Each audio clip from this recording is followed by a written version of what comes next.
We are on a major crunch right now to get this car aligned so we can get it on the road. But the only thing right now we have left is putting in the driver's coilover. Now it sounds easy to do that, but check this out. So the master mechanic already got the passenger side coilover in, and if you look closely, you can see the stud is like touching the control arm right there. Now on the driver's side over here, there is no shims. You can see he's working on it right now to try and see how he's gonna fit in there, but there's no shims at all. So this control arm is like over the area where the stud would come up. The fact of the matter is, these coilovers were originally bought for the Camaro over there. But because Dave went hog wild and bought the moon and the whole solar system, we're taking those coilovers and putting them on here. Now that I think of it, I don't think they even make one for a 62 Chevy. So this is probably something you would have to do in order to make a coilover fit from Detroit Speed. I'm not 100%. You are learning from our mishaps. So to get you a better idea, the master mechanic got this thing fully bolted down here, and it's touching it right now. Wow. And this is how much of a shim you would have to put in here in order for it to just barely clear it. So if we take it to the lineman guy, and he's like, oh, we need to move this in, and we can't. So I think we're going to cut both of these probably like right about here-ish. Just lop the top off in order to move the control arm back in. But then you're probably thinking, but then you can't unbolt but then you're thinking you can't unbolt the coilover in the future. Well, it's a good thing we don't plan to unbolt the coilover in the future, right? If you really wanted to, just put some pliers on the threads and take the thing off. I don't know. You'll find a way. Now, in order to put these coilovers in, the master mechanic had to knock off the factory capture nuts on the lower control arm, and then he had to clearance the hole where the factory coilover goes through just to open it up so the rubber bushing can slide in there, and that's about it. Pretty simple. And you got to make sure to put that anti-seize on the threads on the control arm so you can adjust it very easily. It doesn't bind up on there in the future.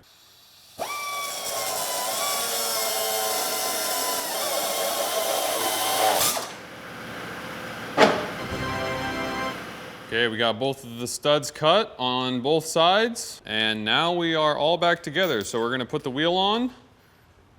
Okay.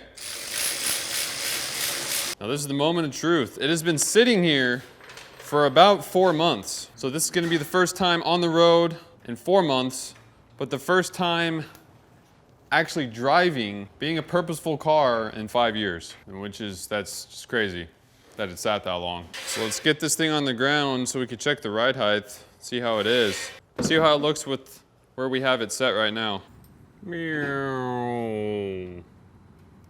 Oh man, look how low this thing is. Holy crap. Wow. How about we start it up and get it outside so you can see it better?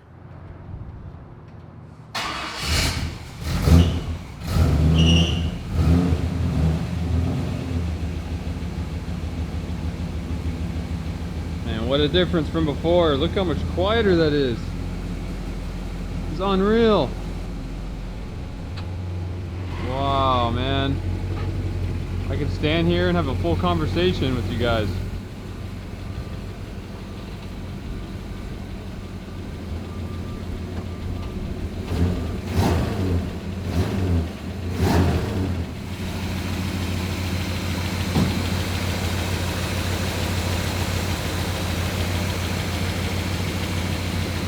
What do you think?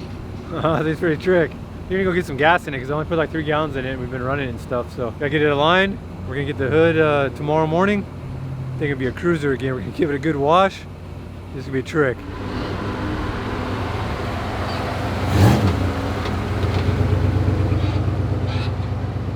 The next day. All right, folks.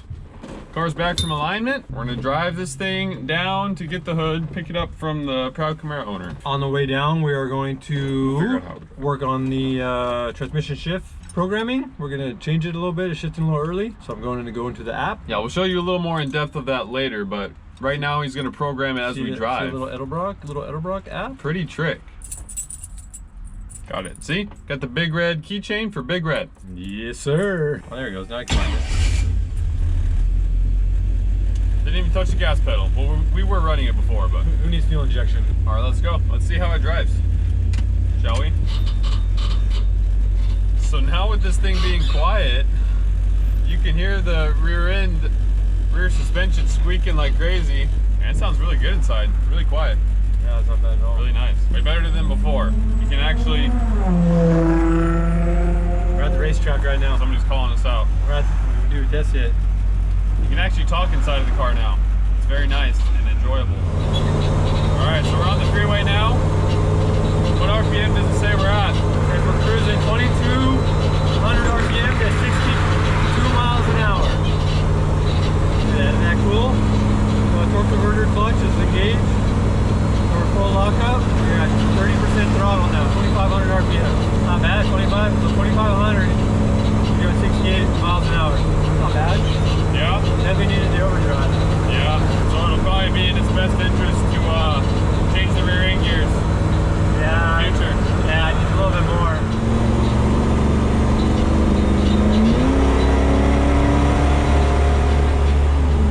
Not bad. 80 miles an hour, 2,700 RPM. 80 at 27? Yeah. That's pretty good. If people act like it's a big deal to put a car together and drive it, I don't see a problem. What's designed to do? I'm not gonna put it in my garage and look at it. Rachel's all, oh, he's in so much trouble. Grandpa's don't give him permission. Even though the size of the tires are like a little overkill, you know, for how much power you're making, it's definitely nice for drivability. Yeah. How nice it handles. Yeah, it needs, yeah, it has a little bit of roll. All right, let's go see how the hood turned out for Big Red.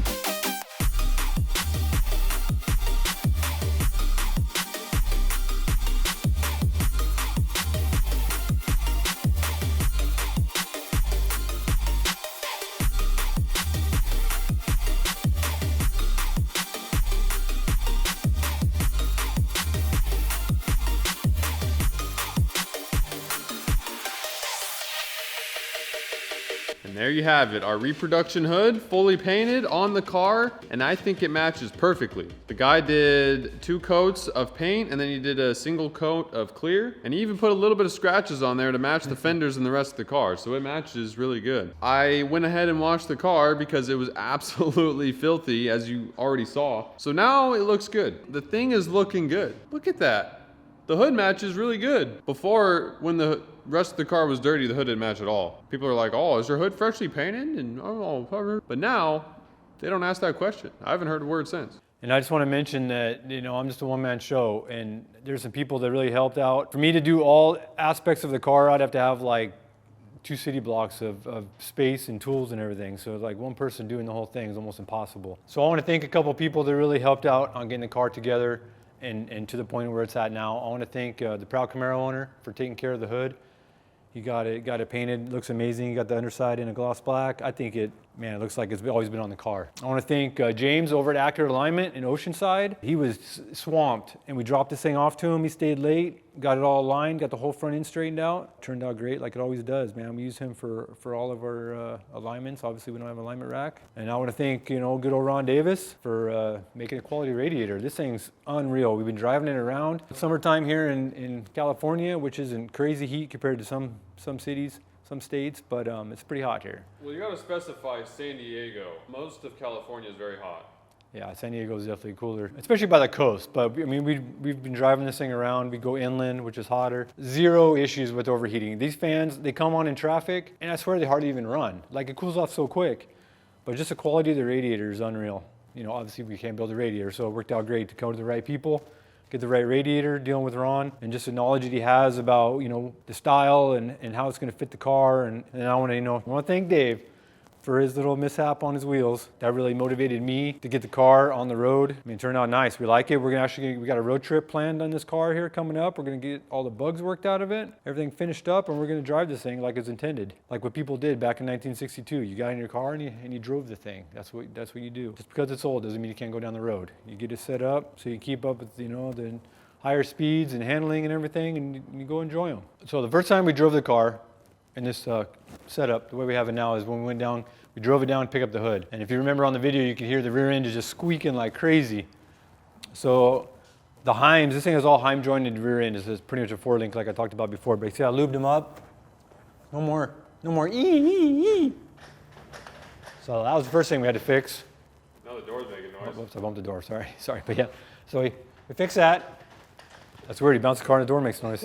And then the next thing we had to deal with was the transmission. So this has an Edelbrock transmission controller, and it's got this little app deal. It's got the gauge display, which is kind of cool when you're driving. Well, first you gotta set up your combination of what you have. So you go to the setup, and then it asks you what transmission we have, and then if it's carbureted, so we have the 4L60, and then the PWM is post width modulated, which means in how the lockup is applied.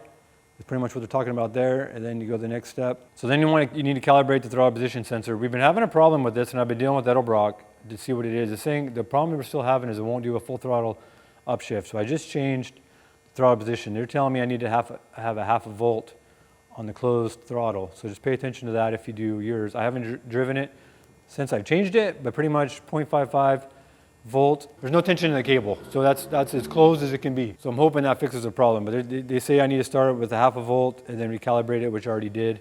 So the max volt is a 4.21 volt. It looks like it's a 5 volt reference, but it just doesn't go to 5 volts on full throttle. But I'm having a problem with the full throttle upshift, so hopefully we'll take care of that. And then it wants to do a solenoid test. This is actually saying I'm having a code in here right now. It's a little low on tranny fluid, so hopefully it took care of that too. I'll back out of this. Next is once you start the car and it wants to check for engine speed and other things. But pretty much this is a setup you go through, and then once you do that, you can go to the basic tunings, and then this is the adjustments you have. You can do your shift speed, which is how much vehicle speed it has before it shifts, so you don't stack shift it. Firmness is how much of a shift you want. You want to be like it's got a shift kit. You want to have an extra pair of keys to get you out of the trunk, and when it shifts, it bangs you back in the trunk. Or That's really something. I have it set up pretty mild. Pressure boost, all kinds of stuff. Your max engine speed is when it's supposed to shift. That's supposed to be your RPM of when you want it to upshift.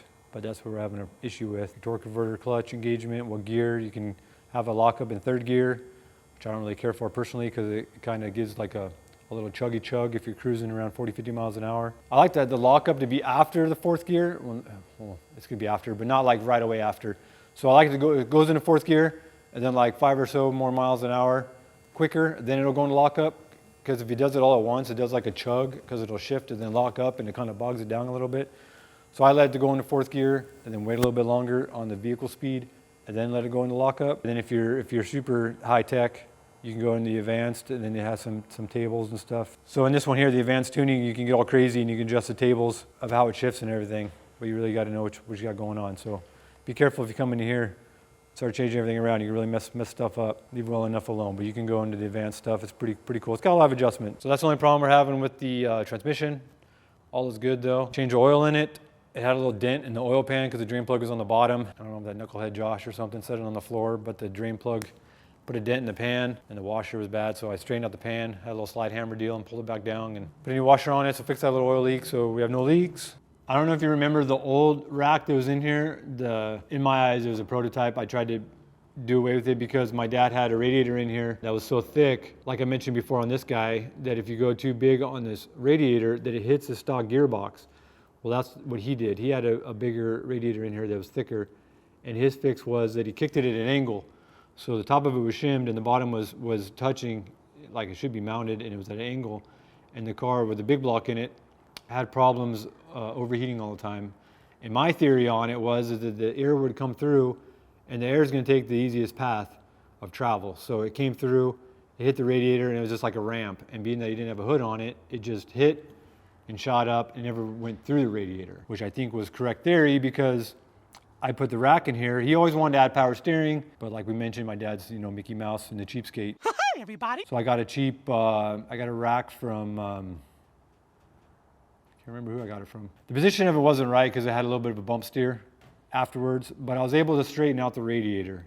And the same radiator, and then I changed the fan a little bit configuration, but after I put the radiator tight to the core support, even though it still didn't have a hood on it with the big block in it, it solved the overheating problem. Sitting in traffic, driving down the road, there was no more overheating because it forced the air to go through the radiator instead of just ramping up and kicking up off of it. So my theory was obviously correct on that. So that's what moved us to do the rack. So we had problems with the other rack. The mounting was kind of hokey looking. This car needed power steering. He wanted to add it. So it definitely needs it now that my sister has it. So we got the CPP deal that is a bolt-in style, which is really trick because it bolts in place of where the stock gearbox and the idler arm would be. So it's pretty much in direct location of the drag link. So it lines it up where it should be. So now we have no more bump steer. We have the power steering.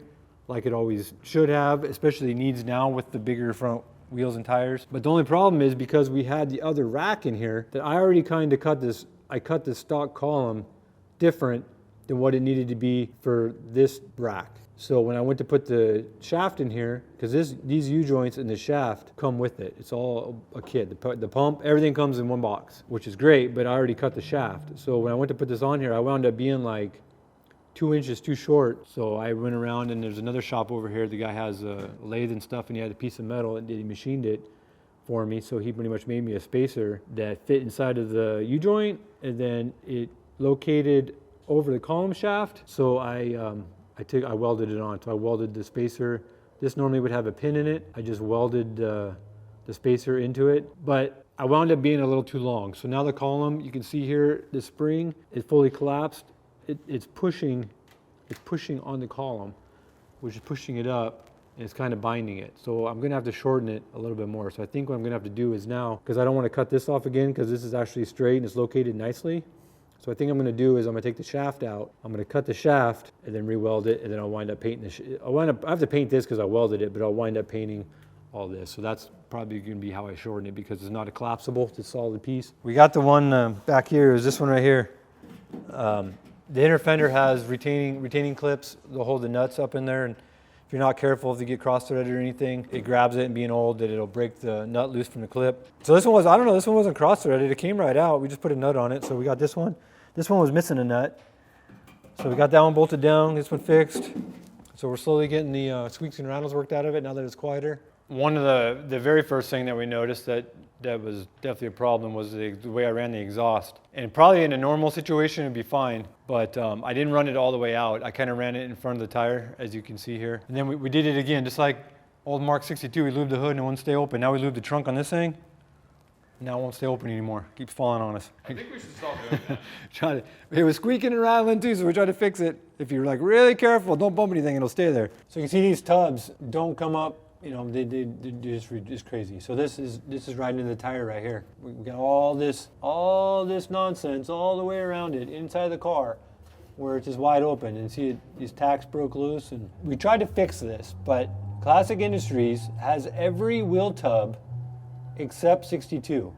They have the outers, but they don't have the inner in 62. They have everything else. Well, maybe it is stupid, but it's also dumb. This is why we're having exhaust in the car. So I changed the exhaust, and I kind of just did a chrome tip. So I had a little bend on the end, and I cut it and flipped it and put it up there to kick it more out, and then just put a piece of stainless on the end of it. I got it pretty close to the car though, and it rattles in the car. So I got to put another hanger back in.